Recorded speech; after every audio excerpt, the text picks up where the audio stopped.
আপনি আমাকে মানে গণক ঠাকুর হতে বলছেন, এটা তো এইভাবে গণক ঠাকুর হওয়া যায় না। আমরা দ্রব্যমূল্য একটা স্থিতিশীলতার মধ্যে রাখতে পেরেছি, এটা কিন্তু সোজা ব্যাপার না। শুনুন, একটা জিনিস আপনার মনে রাখতে হবে, আপনি যখন একটা তুলনা করেন, তো তুলনার একটা মানদণ্ড রেখে একটা তুলনা করেন।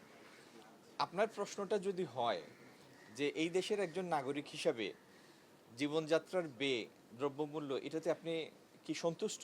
মোটেই না, মোটেই না। আমি সন্তুষ্ট হব জীবনযাত্রার ব্যয় এখন যা আছে যদি তার থেকে সাবস্টেন্সিয়ালি কমে। এখন সেই কমানোর জন্য কতগুলি অনুঘটক আছে। একটা হলো, সেটার জন্য বিদ্যুৎ হতে হবে আপনার সাশ্রয়ী মূল্যে।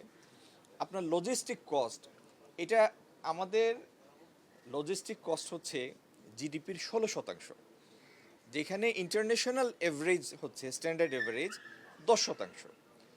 তার মানে আপনি কৃষক উৎপাদন করে তার উৎপাদনের জায়গায় সেখানে যে তার মূল্যটা পায়, খুচরা বাজারে আসতে আসতে তার মধ্যে একটা পার্থক্য হয়। যখন অবকাঠামোর উন্নয়ন হবে, আবার ওই আগের কথায় ফিরতে হয়, ইনফ্রাস্ট্রাকচার যখন ভালো ইনফ্রাস্ট্রাকচার হবে, অবকাঠামো যখন ভালো হবে, যোগাযোগটা যখন স্মুথ হবে, আপনার উৎপাদনের জন্য যেটা জ্বালানির নির্ভরতা, সেটা যখন নির্ভরযোগ্য একটা অবস্থায় পৌঁছাবে, তখন জীবনযাত্রার ব্যয়টা কমবে।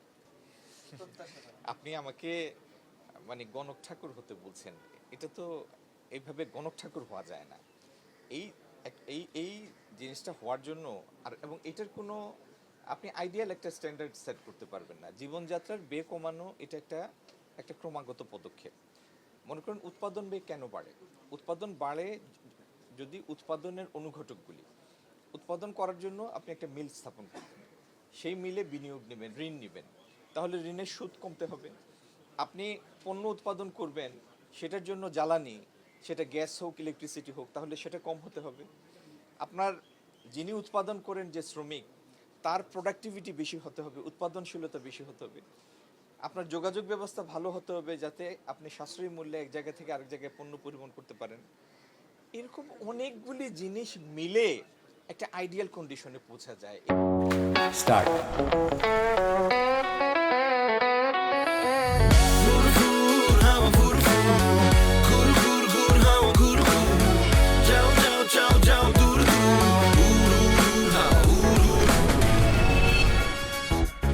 দেখলেন তো পুরো ব্যাংকটাই কিভাবে উড়াই নিয়ে আসলাম। আপনিও পারবেন যদি আপনার কাছে থাকে বাংলাদেশের সবচেয়ে powerful banking app city touch. Download করুন। এটা একটা ফরমাইশি ব্যাপার না যে আপনি একটা ক্যালেন্ডারে তারিখ বললেন যে অমুক তারিখ থেকে জিনিসটা কমে যাবে। আমরা আমরা আমরা আগাচ্ছি। আপনি একটু জিনিসটা বিবেচনা করেন। আমরা যে অবস্থায় দায়িত্ব নিয়েছি, সেখানে আমাদের কাছে গ্যাস সরবরাহের জন্য দুটো এলএনজির এফএসআরইউ আছে।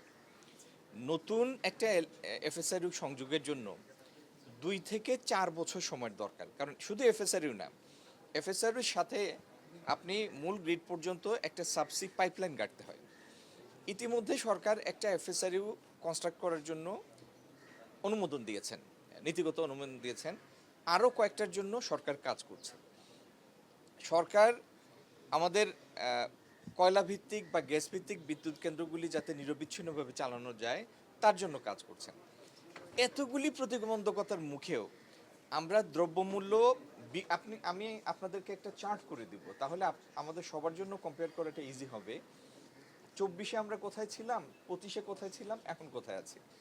এত প্রতিবন্ধকতার মধ্যেও আল্লাহর মেহেরবানি, এটা কোনো কারো কৃতিত্ব না, আল্লাহর অশেষ মেহেরবানি এবং আমাদের ভোক্তাদের শৃঙ্খলার কারণে, উৎপাদকদের একনিষ্ঠতার কারণে আমরা দ্রব্যমূল্য একটা স্থিতিশীলতার মধ্যে রাখতে পেরেছি।